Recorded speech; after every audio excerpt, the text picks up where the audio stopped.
Hi, good day, class. So this is the continuation of our finals discussion. So today we're already in element 2, which is the fundamentals of food and beverage production, service, operation. Now, element 2.1, liaise between kitchen and service areas. So liaise means to cooperate, meaning to say you or us as a waiter will be coordinating with our assistant waiters, will be coordinating with our cooks, assistant cooks, sous chef, and then to our executive chef. That is the chronological order in which you are going to relay the message for you to be able to get what the guest has asked for. So the first one is relay information. It must be clear and concise in a manner using appropriate communication techniques.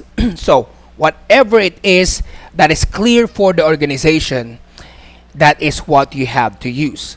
If they're using exact term for a salad, then you must be able to comply on that. Let's say the standard salad that they're serving is the Caesar salad, and you must be able to ask for the Caesar salad as its exact name. Okay. Communication link between the kitchen and service areas, that is very important. It deals with the knowledge and skills. Of course, with this communication, it needs a proper coordination with the waiters and chefs, as what I've told you, in which they must be able to have a blended idea. Okay, whatever you have on the menu, okay, is what you have to ask for the kitchen. And of course, there will come a time that the guest would ask for something extras, like extra sauce, like the additional vegetables. So you must be able to use that as well. Later on, we will be touching on that. This unit also talks about the busboy and food runners. So the busboy, in my industry that I've worked for, the busboy is what we call the assistant waiters. They are basically in charge of clearing the tables. Remember, in the food service area, you must always need to consider being hygienic. And being hygienic means you don't need to mix the clean ones with the dirty ones. So that's why you have a busboy. They will be taking care of the dirty ones, and the waiters will be taking care of the food and drinks. So what are the informations that you need to coordinate in the kitchen? These are the general food orders. So general food orders, whatever written is in the menu. It could be a turkey, it could be a halibut, it can be a lobster tail, it can be a rack of lamb, so on and so forth. And it says here, specific guest requests. This is the time that some of the guests might request for the replacement of potatoes to a French fries, the replacement of croutons into plain breads, okay, the replacement of pasta into mashed potatoes. So those are the specific guest requests. Once again, in the company that I've worked for, we are very specific with that. We need to exactly give what the guest has asked for. If they will request for 3 pieces of potatoes, then we must be able to follow that specifically. So that's how we do it in the industry that I have worked for, which is the cruise ships. Okay, who are the staff involved? Once again, chef and the cooks. Sometimes the dishwashing staff whenever you run out of the plates, the supervisor or the managers whenever you are having a problem. Okay. Now, Moving on to the next one, appropriate communication techniques. So how are you going to maintain a harmonious relationship inside the kitchen? So we all know inside the kitchen is very stressful. Everybody's trying to bring the food in a timely manner. Everyone else might be encountering a difficult or irate passenger. So with that, you must be able to prepare yourself with that kind of situation. So no matter how the situation would be, your proper communication should always be used. So what are these? So using the most appropriate communications, like saying please, is very important. So can I have one Greek salad, please? Can I have 3 fish, please? Can I have 4 roasted turkey, please? So that's how you do it. So next, tips on relaying order to the kitchen. So how are you going to do that? Special orders must be passed on the sous chef. So I specifically put here the sous chef. The sous chef is in charge in the kitchen area whenever the executive chef is not around.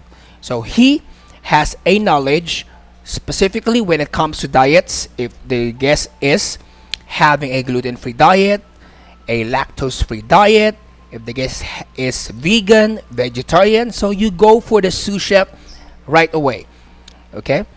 Some of the cooks will just say that yes, you can pick it up, that's gluten-free.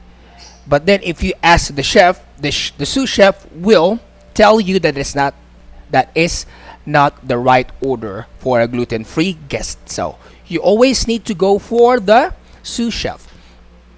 Full attention when relaying the order. So whenever you're inside the station, the waiter's normally inside the station, you relay the information to the assistant waiter. So make sure you are understanding different words or different words that you're going to put on your order pad or order paper in order for you to be able to give what the guest has asked for. Point out the special request. Once again, so these are the removal of the side dishes, like could be vegetables, it could be meat. Sometimes they are trying to mix with the menu. They would like to put on filet mignon with a lobster. They like to put on a filet mignon with scallops, filet mignon with shrimps. So, but basically, this will depend on the establishment. Some of the establishments are not tolerating this kind of service because this is a lot of work for them.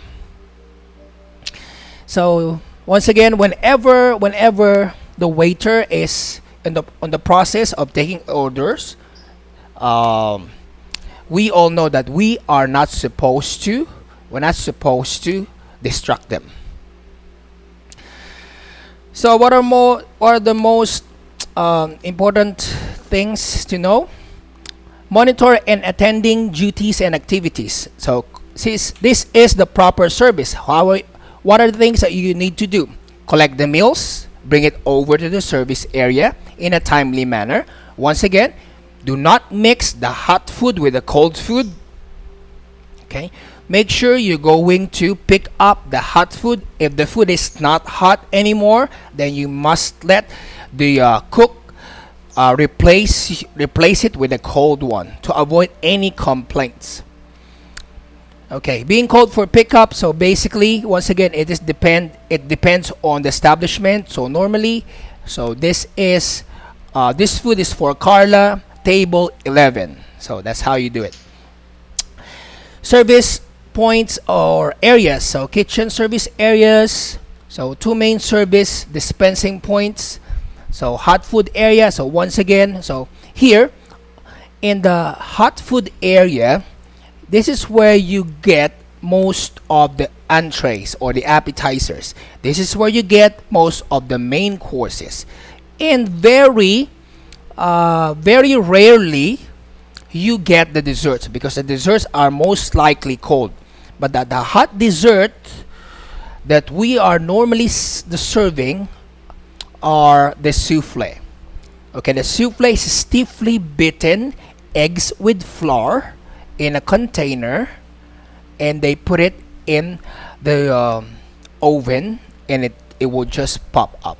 That, once again, a hot dessert is a souffle. Cold area will prepare and serve such as cold entrees, such as salad. So what are the entrees? Salad, it can be a shrimp cocktail, it can be a duck, it can be a smoked duck breast or smoked chicken. So those are the cold appetizers. Okay, moving on to the next slide.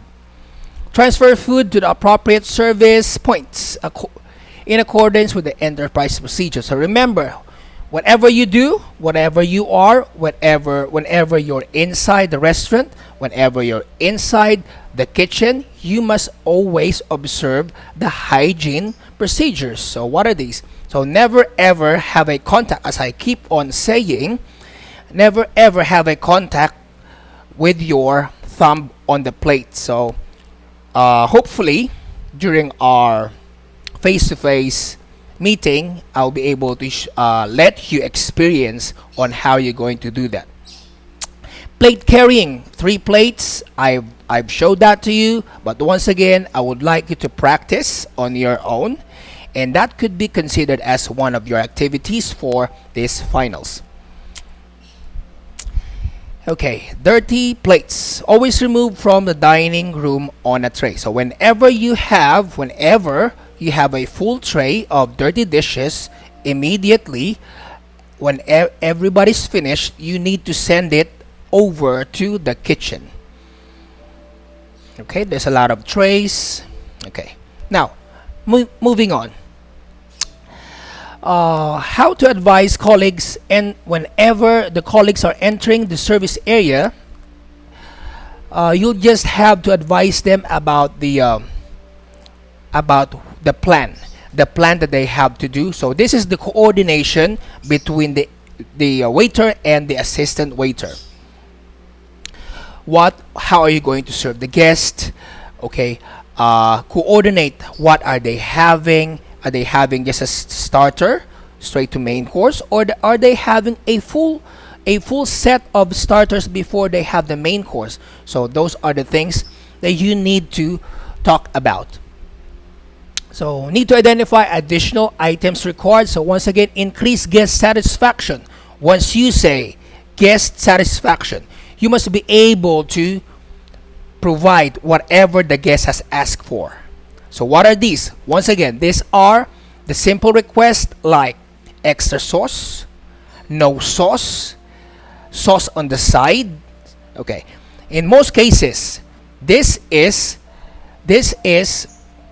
what the wait staff are failing for. They keep on forgetting that the guest would like to have the sauce on the side. The guest would like to have it without sauce. So you need to be very careful when somebody has asked you about this special request. And of course, once you're able to follow that request, then that will add up to the guest satisfaction. Okay, examples of these requests could be, once again, extra condiments. What are the condiments that we have talked about before? If somebody's having a beef, it should be a horseradish. If somebody's having a turkey, it should be a cranberry sauce, so on and so forth. If the guest is having a lobster tail, then you must be able to give them a drawn butter. Okay, so these are these requests. Once again, we have another request for extra butter, rolls, dressing for the salad, or it could be some of the guests who would like to have their dressing on the side, then be able to follow what they have asked for. Once again, speed of service. So this had happened to me when I was in the industry. One guest came over to the restaurant and he told me that, Oscar, I need to finish my dinner in 20 minutes. So but basically, if you're going to follow the sequence of service, the fastest time that they can finish is 1 hour. 20 minutes, that is way too fast. But then We are here to please the guest. So therefore, what I did is I just speed up the service. Whenever I serve the soup, I serve the main course right away, and immediately after that, I was able to serve the dessert right after 15 minutes, and he came out of the restaurant happy. Okay, so you need to consider that whenever has asked you about the speed of service. Moving on to like making the request. Talk to the right person. Thanks the person whom you talk. So basically, this is talking about your colleagues. Okay. Next is responding to request in a timely manner. So basically the same. Now, moving on to 2.2, clean and clear food service areas. So basically clearing, whenever the guest is finished eating, you have to clear it right away. But that is a different scenario. Whenever you're serving breakfast, as soon as the guest has finished the pancakes or a minute steak in front of them, or some scrambled eggs or fried eggs, or it could be a French toast, you need to remove it right away. Okay. Even if the guests are still having the main course, you need to remove it right away because they need to pull their coffee in front of them for them to be able to drink it. But when it comes to dinner service, that is a different story. Whenever the guest is finished, like 3 of the guests is finished eating in a table for 6 and the 3 are still eating, you need to wait for everybody else to be finished before you can clean the table. Why? Because that is unethical if you're going to clean it while the others are still eating. But for breakfast, that is a different story because most of them are still having coffee. Okay, of course, whenever you're cleaning, you are making the table nice and clean. You will give them more space whenever you're cleaning the unnecessary plates, whenever they're finished with the juices, whenever they finish with the tea, whenever they're finished with the wines. You need to take that away right away. Okay, so basically these are the process of clearing, but that is the most important point. Whenever there is something that is empty on the table, you need to replace it right away, and offer another glass of wine, offer another bottle of wine for you to be able to maximize your sales. Now, we're gonna move on to some parts of the dining room. So the first one would be the silver room. Silver room, from the word itself, this is where we keep the loads of the silverwares, such as knives, spoon and fork, butter knives, steak knives, fish knives, so on and so forth. And we have a designated person who is taking care of those cutleries. Storeroom, all goods. Store all goods, or basically these are the cereals that they put on or inside the storeroom. Cereals, it could be the maple syrup, so those are being put in the storeroom. Dishwashing area. Now, just gonna pick up on the important things here. Okay, clean. So we all know that whenever you're cleaning, after cleaning, you have to disinfect it, you have to sanitize it, and the all of the machines in the hotels already contains a sanitation agent. So whenever you are there where you're cleaning the glasses, all you have to do is to put it upside down, put it inside the machine, and it will do its job to clean. Now, moving on to element 2.3, maintain effective relationship with colleagues. How are you going to have a good relationship? As what I've told you, this is a very busy operation. This can be a nightmare to you if you're not be able to handle it properly. So, what are the importance of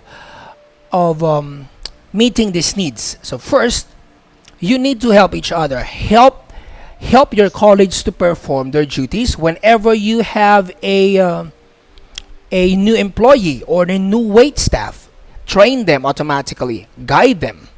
Okay. Next, it leads to a healthy work culture. So, of course, whenever you're observing, whenever you're helping each other, whenever you care about each other, if you see a broken glass right there, you need to clean it right away in order for the others not to get hurt. So you're going to have a healthy work culture and environment. Show dedication, boost guest experience, maintain the standard protocol. So once again, at this point, we all know that we have a job description to follow for us to be able to know if we're complying with our job. Is for us to look on the job description or the Bible of the organization. As I keep on saying, that is the only time that you can tell that you're performing your job if you are complying based on your job description. Okay, needs and expectations. What are the needs and expectations? The management, staff, and guests will have a variety of needs and expectations about the work performance. You as a manager, and you have your wait staff, you are expecting your wait staff to comply with the service standards, to comply with the job description, to satisfy the guest needs. So those are the expectations that is automatically needs to be done whenever you are in your working place. So that's the importance of it. Your colleagues will expect you to be professional, maintain that professionalism, be attentive at all times in order for the guest, in order for the guest to like you. Every time the guest sees a presentable server, they feel comfortable. They will feel happy to have you, and of course, that should come along with your personal hygiene. That should come along with your positive attitude. That will come along with your communication skills. Okay, whenever you approach the guest, be able to introduce, offer drinks, be able to explain the menu. So I keep on saying, waiters should be the ambassador of the menu. Therefore, any culinary terms is something that you should know by heart. There is no way that the guest will ask you what is aubergine and you're going to tell them that you don't know. Somebody asks you what is chiffonade, you're going to tell them that you don't know. That is unacceptable. So you need to be able to know it by heart. Okay, conflict. So basically, this is talking about the problem. So whenever there a conflict, we all know the conflict may arise. This is the a state of opposing between a person, ideas, and interests. So whenever you are coming from different countries, whenever you have an opportunity to work abroad, this conflict will always be there. That's why you need to maintain that positive attitude, be able to respect each other's opinion. So basically, this is just about conflict, be able to understand each other, and do not blame somebody else whenever they committed a mistake. Instead, we need to help them. Okay, moving on to the two classification of customers. We have the external and internal. External customers are outside the business. Internal customers are the ones who's inside the establishment, which could be your co-workers, your co-staff. It can be a cook, it can be a dishwasher, and sometimes they're doing this. They are encouraging internal customers to have more revenue.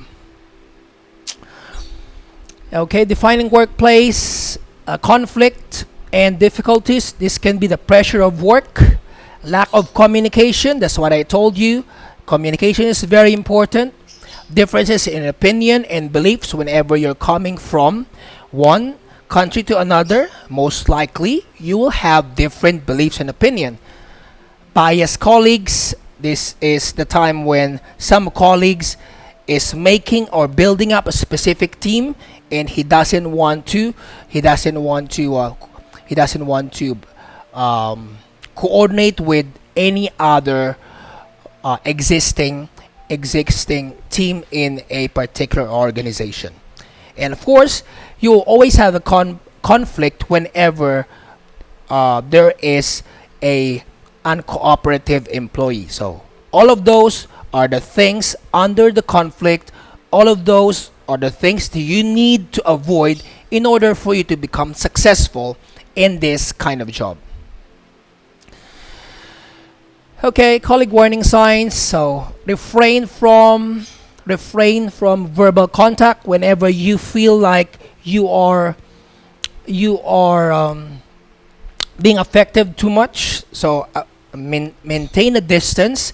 Do not engage a conversation that might hurt each other. Okay, do not engage with any unfavorable comments, and do not do any unpleasant facial expressions, rude actions, so on and so forth. So those are basically, you just have to, once again, go with the flow. Do not be affected. Do not fight with each other. Strategies for resolving the workplace. So whenever there's something had happened, like whenever you had a problem with the kitchen, you shouted one cook, after the service, go back to him and immediately say sorry. Sorry is very important, because sorry can make someone's heart more softer. Okay, so immediately after, admit that you committed the mistake and say sorry. And that's, once again, that's how you contribute to a successful organization. Identify issues. We all know that already. Feedback to identify improvements. So this feedback could be coming from the customers. This feedback, whenever or these are basically coming from the command form.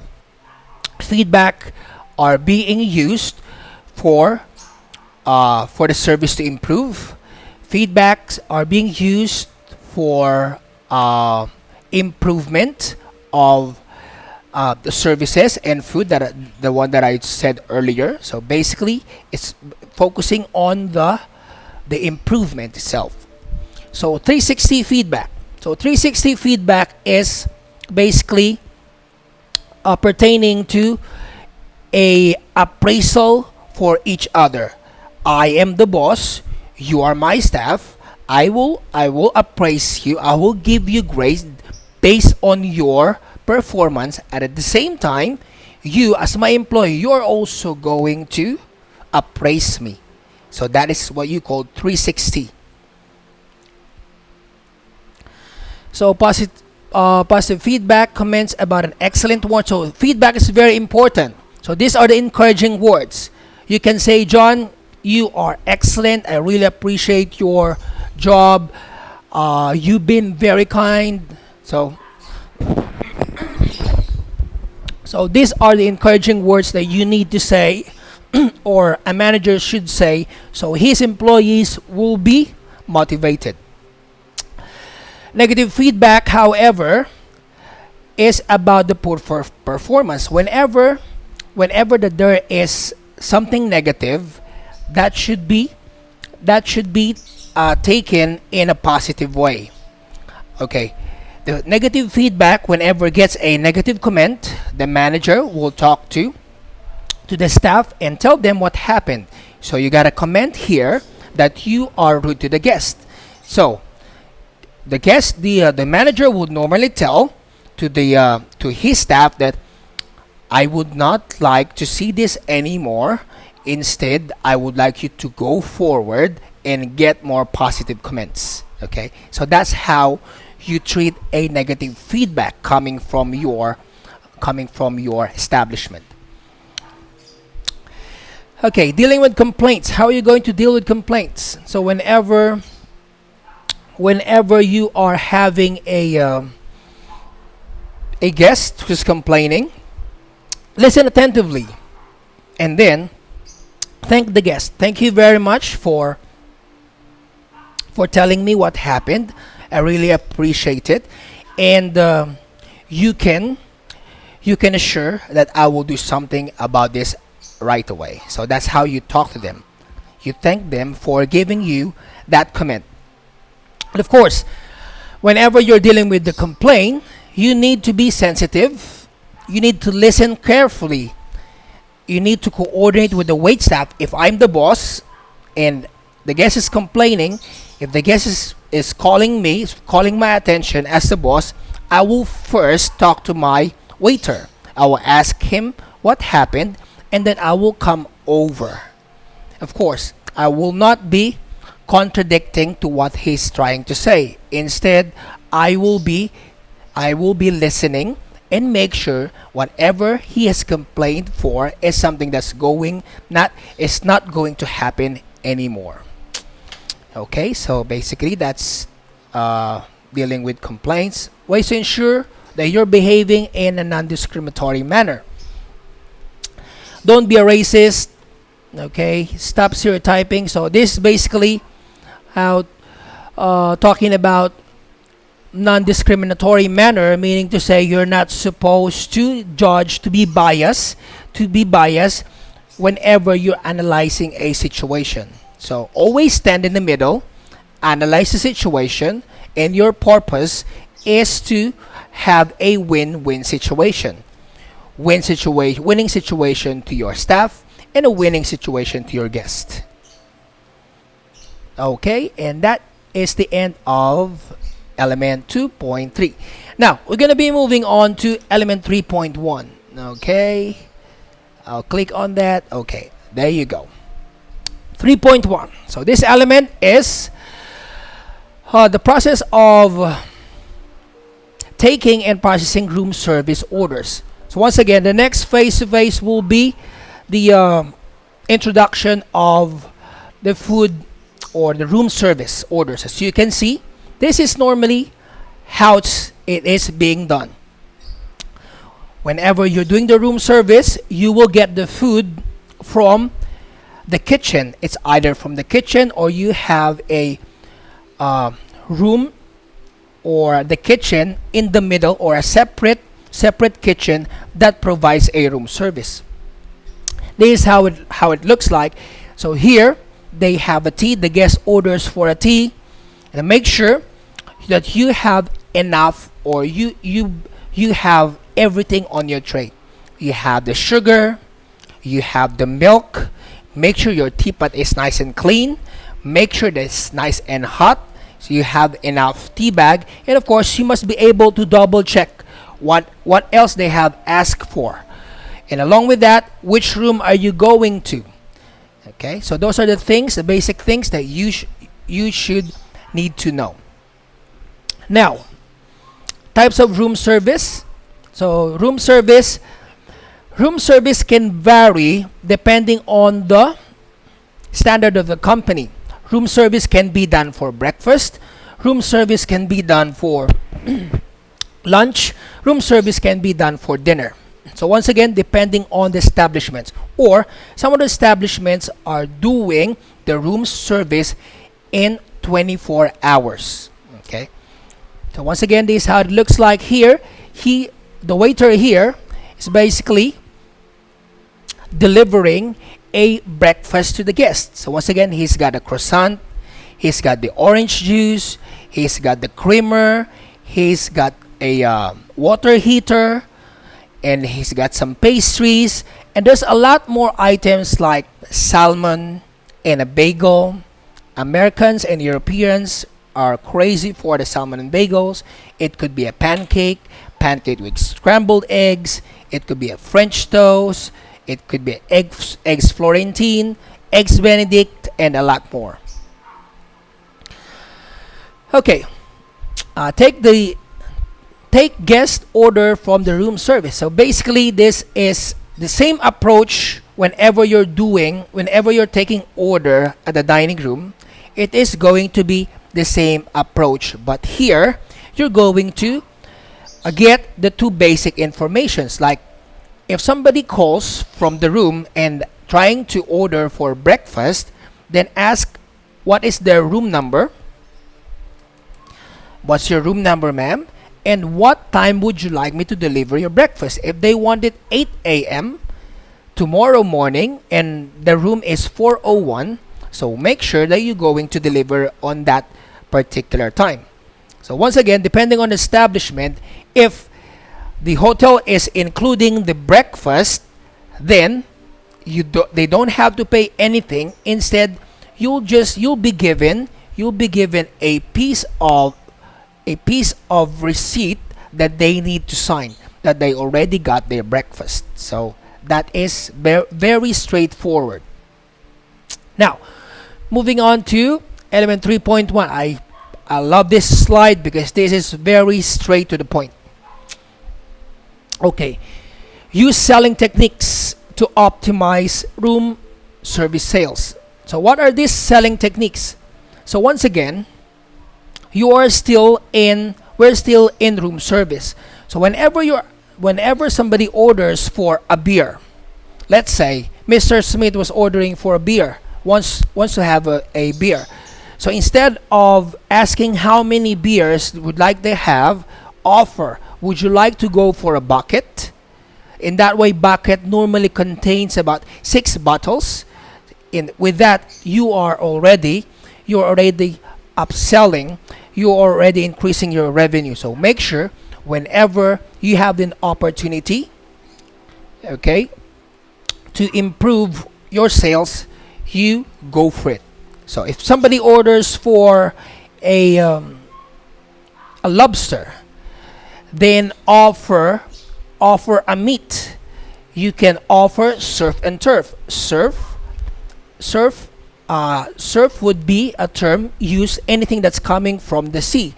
In a turf could be anything that's coming from the land. So it could be a filet mignon or a shrimps. In that way, it will sound more appealing, and most likely they will go for it. And once they go for it, it will increase the revenue once again. Okay, next would be the process of room service order. Confirm guest order of room service and advice of expected service time. I've said that earlier. Whenever somebody orders, you need to ask what time would they like to have the breakfast. Record the room service order. So if they're asking for English breakfast, they're asking for continental breakfast, they're asking for American breakfast. So those are the things that you need to write on your order pad. Okay, so this is how it looks like. Okay, so here, once again, you have the fruits. So these are the basic breakfast in a hotel. So you have the cold cuts, if I'm not mistaken. So you have the orange juice, some pastry. So, but right now, during the time of pandemic, this kind of service will not be tolerated anymore. So on cruise ships, what we normally do is whenever you're serving, everything must be covered with a plastic. In that way, whatever you're serving will be free from any viruses. So everything has to be covered with a tiny plastic. So glass covered with a plastic film, and any other plate should also be covered. Okay, so once again, so here another type of room service. Okay, they have the plate, everything is ready. Okay, now we're going to be moving on to element 3.2, prepare for room service. How are you going to prepare it? But before we move on to that, I would like to add some information. So the first thing, so once again, whenever you're conducting a preparation for the room service, you need to think of the time. Okay, time, cooking, the cooking time and the time of delivery, to make sure that all food will become hot whenever you deliver it. So there's no way you're going to have the breakfast cooked at 8 o'clock, okay, at 8 o'clock, and the guest will have their breakfast at 9 o'clock, because after 1 hour, the food will become cold. So those are the things that you need to consider.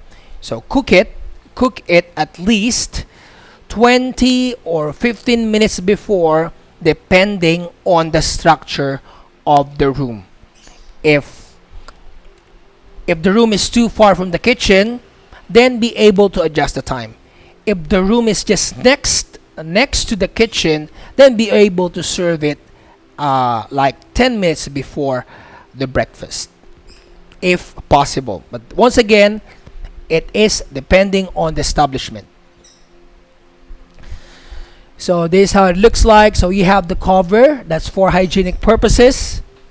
Once again, you have the coffee, orange juice, you have the creamer. So those are the things that you should know. So once again, whenever you're delivering, keep on mind that if you forgot one thing, you're gonna have to go back again. So whenever you are having the tray, check the food. If they're having coffee, check. If they're having orange juice too, so you should always double check on that. Okay, next, prepare basic food beverage items in the room service. So whenever they ask for it, so once again, these are the liquor and spirits. This could be a rum. Be able to prepare it. Okay, next, element 3.2 still. Set up trays, trolley, and equipment for room service in accordance with the enterprise standards and receive orders. So once again, we must be able to separate the hot food and cold food. So whenever you're always following that simple rule, you can never go wrong. You can never get a complaint, because the hot food should always be served hot. So what do you think will happen if you're not going to observe it? If you're going to put a salad, okay, on top of the steak, so the salad will not get cold anymore. So therefore, you need to always observe that policy. Sorry. Okay, so this once again, this is how you set up the tray. Okay, this one looks like a no beans. This could be a beans. If that's beans, this might be an English breakfast. An English breakfast normally contains eggs, beans, and some bacon. So here is another way of doing the trolley. Now, how are you going to collect the food and beverage from the kitchen? So basically the same approach. So once again, whenever you are getting the food, make sure you have the food cover. Okay, make sure you have all the side dishes. Make sure the vegetables or the plating is nice and clean. If not, be able to wipe the surfaces. And make sure whenever you're delivering, make sure you're going to push on the trolley very carefully, so the presentation of the food will not be destroyed. And same thing with the drinks. If somebody orders for a cocktail, you're gonna have to make sure that the garnishes are there. You're gonna have to make sure, so preferably if it's going to be me who's going to deliver the drinks, then I will just have to put the ice on the side, okay? Because the ice, once it's melted, it will affect the taste of any cocktail or liquor and spirits. So no, you should always put the ice on the side whenever they ask for. Okay, verify the food and beverage items prior to the room service. So once again, verify, double check, is this what you have asked for, sir? And they would say yes. So you would like your bucket of beer at 5 o'clock this afternoon, right, sir? Correct. So those are the things that you need to double check and make sure you have a proper coordination between your staff. So that's the end of element 3.2. Thank you for listening once again. At this point, I will try to continue for the next one, which is 3.4 to 3.6. 3.4.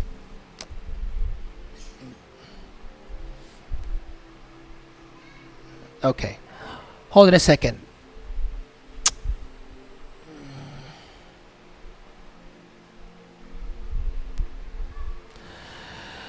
Okay, please stand by. I'm just gonna have to cut this video, and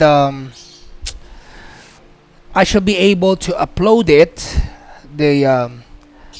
I should be able to upload the next part of it. So thank you very much for listening, and once again, please be able to write down some informations that I said, because some of which are not included in your module. Thank you, and I'll see you soon.